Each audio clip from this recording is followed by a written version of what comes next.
Welcome into another edition of Ringside Review. I am Athan Hristodulu, joined alongside Jason Ounpraseuth. We are going to talk some Monday Night Raw once again. We also have some rumors going around right now about potential signings for the WWE with people crossing over from the dark side potentially. A lot to discuss, a lot to get into. And Jason, I'm going to open the floor to you first today because I've mentioned on here before, and I know some of the IWC might hate me for this, don't watch AEW. Not because I don't like it, I just don't have the time. I barely have the time to keep up with WWE sometimes. So with that, Ricky Starks, Malachi Black, Miro, all potentially hitting the market and could be heading into WWE. Miro or Rusev on the WWE end, Malachi Black, Aleister Black, depending on what you watch. Both of them, I've seen them before. They don't really move the needle for me, but I've heard a lot about Ricky Starks. I don't know a ton about him, though, but I know he's a big deal from AEW. What do you got on him that I should know and why he could be a big deal for WWE to bring on? Yeah, I mean, Ricky Starks, he's a fantastic promo guy.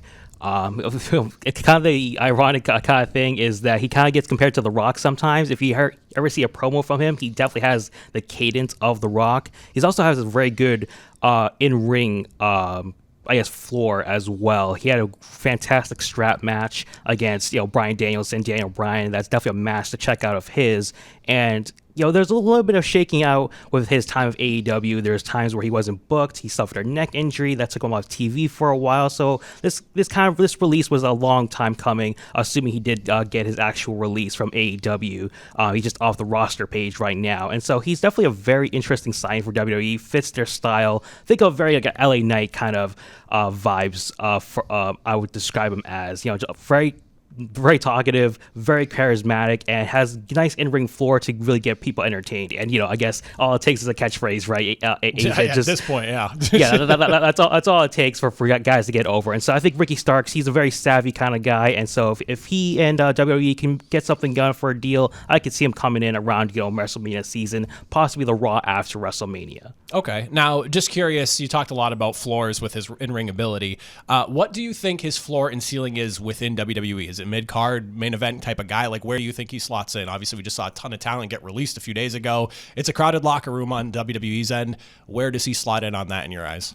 Yeah, I think just similar to the LA Knight kind of perspective of just upper mid-card, can kind of win the IC title, United States Championship, and it kind of flirt with the World Championship scene. I think, with WWE, they can always use fresh blood, free agency and, sort of this off-season kind of movement, if you want to call it that, between the companies. I think it's very healthy for the industry, just having new faces, new matchups, and having a guy like Ricky Starks in that upper mid-card scene can really spice up, the IC title or United States title scenes. All right, awesome. So keep an eye out, Ricky Starks, maybe making a move over, jumping brands.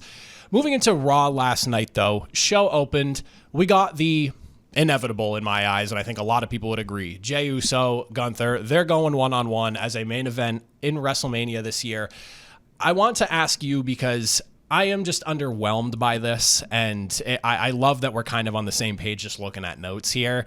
This was the obvious direction we were going to go. We got an extra week wait before Jey Uso actually issued the challenge. It took Gunther coming after him as he was doing his encore of his entrance there. As you said earlier, all it takes is a nice catchphrase and maybe a little bit of hand motion to get you over. I don't really understand the point of making us wait a week to find out. I don't really understand Gunther's angle of, I don't want to face this guy. I'm making it very clear I don't want to face this guy, but let me go antagonize him and attack him in his entrance in hopes that he won't challenge me because of that. So how are you feeling on this? Because there had to have been a better way to get to this point. Yeah, I'm definitely on the same vibes as you. It's just like they kind of went a weird direction of this. They have a very simple story. Like, Gunther is the final boss of WWE, more or less. He's this unstoppable force that wrestlers need to go through, and Jey Uso is, the ultimate underdog, very similar to his best buddy Sami Zayn, back in his, very long time ago NXT run when he was the underdog from the underground kind of type. And that's what Jey Uso, at least what he should be, at least. I think WWE's kind of running into this weird dichotomy where his entrance is over and, he has this very charismatic persona, but they also want to treat him as this fighting underdog type. And so they're kind of got caught in this weird in-between. And so I agree with you, Athan, that this was very underwhelming and they kind of went a weird roundabout way to do this. possibly an attempt to try to get Spike interest in SmackDown, which they kind of failed. Yeah, I just feel like they missed the mark. They dragged it out, and I don't have the answer for it. I just don't really see the direction that they went with. I'm fine with the match, and I even said last week, after the Rumble happened, I'm okay with Jey winning.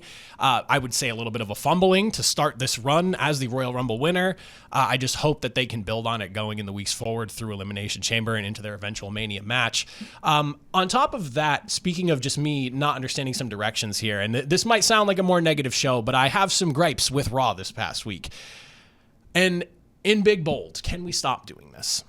I'm a huge fan of Rhea Ripley, love her character, the way she presents herself. She is a fighter. She is not afraid of anyone, will not back down to a challenge. Absolutely love what she does. Why does WWE, though, insist on having champions hand out championship matches to people who do not earn them? I understand the idea of, okay, she's a fighting champion. She's not afraid of a challenge, but it does not come across like a logical decision to make where you as a champion want to protect your championship. Why would you hand it out to somebody who hasn't earned anything? I'm looking forward to the match. Interesting that they chose the Raw after Elimination Chamber. That wrinkle obviously has something to do with that championship match, I'm assuming, because otherwise why not have it at Elimination Chamber? But just what do you think of this as well? I would love to get your thoughts on it, because I don't like the handing out of championship matches, and it seems to be, I get the point, but it doesn't come across that way. Yeah, it kind of comes across to me as them wanting to protect Io Sky. That's someone they're really high on, and so they had her, weirdly lose by DQ to Liv Morgan, so Liv Morgan can actually be in the Elimination Chamber match, but they also want to keep Io Sky sort of in a prominent position in the women's main event scene. And so by doing that, Rhea just has to hand her a championship, because I guess, Io can't pin Rhea or anything like that in a tag match, as we saw on Raw, where Io pinned Liv Morgan pretty relatively clean. I mean, it was a tag match and Liv was bleeding, but still, it was a relatively clean finish there. And so it just seems like WWE loves having their babyface champions play a very passive kind of role in their reigns. Like you said, Rhea Ripley is very strong, very badass kind of champion. And so it's weird how they want her to actually look weak at the same time and actually be vulnerable and be relatable, I guess, in a way, because,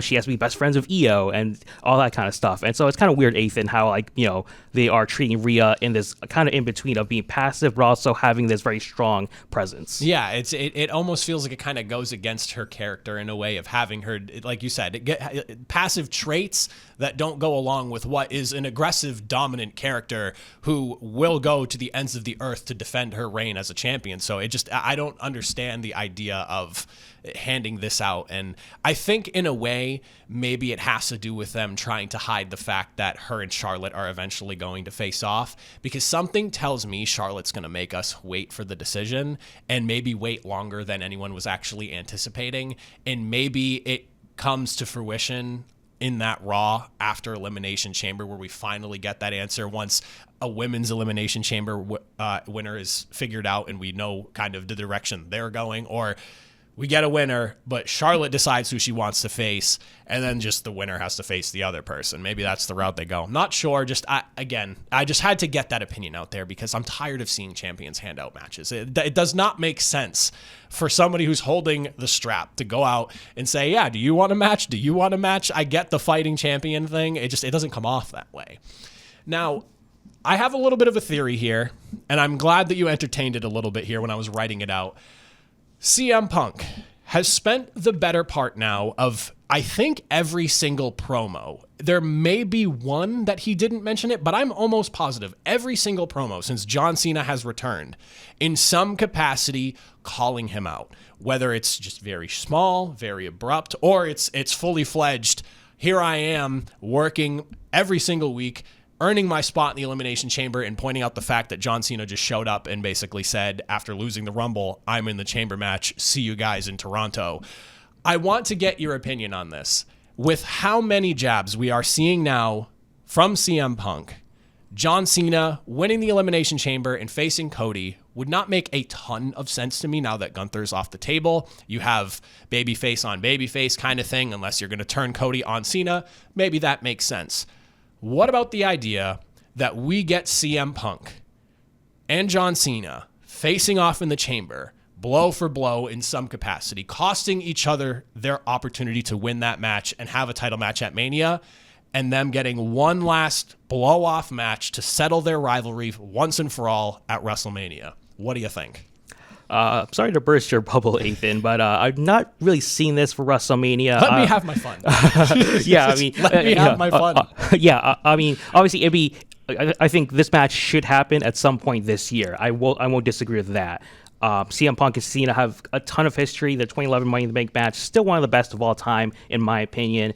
But I kind of do see the sense in Cena Cody. I think just putting those two stars together and Cena for a title match, I think is very impactful, especially for his last WrestleMania match. I can see possibly, I was looking at the calendar, the summer calendar at least. There are 2 Saturday night main events during the summertime, in May 24th and July 12th. And so the past couple Saturday night main events, they've been okay, but that's like the last one with Jey Uso and Gunther, kind of a dud main event in my opinion. And so, what better way to WrestleMania main event out of it? So well, that's fair also. And so, there is a merit to maybe doing a WrestleMania for the bigger match, bigger stage, but possibly maybe a SummerSlam, a 2-night main event, a stadium show also at MetLife Stadium. I could see that happening. So I don't disagree that this match could happen at some point. I'm just not really seeing it at WrestleMania. So that's an interesting point, and that is a fair argument too, especially 2-night SummerSlam. First,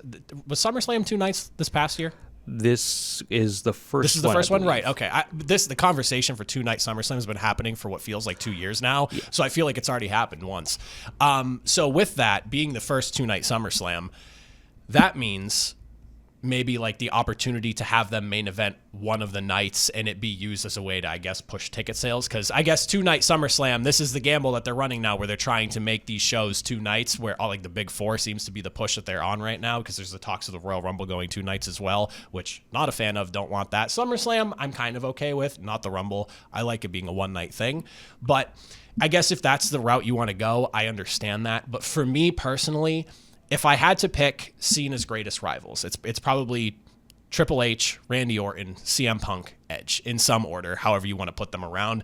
Triple H obviously can't wrestle anymore. Edge is not around. Randy Orton, I kind of have a theory as to what he might be doing over the next few weeks. We can probably get into that in a later day. But I feel like right now, what better way to cap off Cena's final WrestleMania appearance than with one of his hottest rivals in CM Punk? It's a fantasy land I'm living in, so let me live in it, Jason. Just let me live in it. Now, before we go, really quickly, I want to hear your spin on this. Netflix, cutting off in the middle of the New Day segment at the end of the show. Is this on purpose? Did somebody hit the end show button early? Is New Day getting disrespected by the broadcast team now? Everyone hates the New Day. Is it even going as far as the people in the truck from Netflix hating on them now? What's going on there? Right, and so I guess for anyone who didn't watch it, Logan Paul beat Rey Mysterio, and by the end, New Day attacked them, and just all of a sudden faded to black. And so we weren't really sure what was going on. And so this kind of ran counter to what Triple H, Paul Levesque said before, that they had a flexible runtime. He's mentioned before how they aren't constrained to time, because obviously Netflix is Netflix. There's no show, there's no Law and Order coming up after the show. Yeah, and so a Law and Order kicking us off air. Yeah, exactly. And so it felt very weird. And so I could see this being, like you said, a disrespected storyline for the New Day. That's kind of how their new heel character, hero personas at least, are going with. And so that could be adding fuel to the fire to that. I can also see this being a happy accident for them. Maybe they just actually did run out of time, and some other segments went long. For CM Punk, who's going to tell CM Punk that, hey, you only have 10 minutes to go out there? Like, CM Punk's going to do what CM Punk wants to do. And so maybe a segment did actually go long. Liv Morgan, we mentioned before, she started bleeding in her match, and so maybe that took some extra time. And so I can see this being a happy accident for the New Day's heel characters, because for me, Athan, they're not really popping off as heels. It's really hard to sort of run counter to them being the serial guys and, being the biggest baby faces of the company for to now be like heels. 10 years. Yeah, exactly. I don't really see that being, successful so far. Well, I guess we'll have to see. If it's a happy accident, I hope they run with it, because I'll be curious to see if they come out next week and they start calling out Netflix and their broadcast team for it. But I appreciate you and Jason, as always, joining me to discuss some Monday Night Raw action. As always, if you made it to the end, greatly appreciate it. We'll catch you all next Tuesday to talk some more Monday Night Raw. See you all later.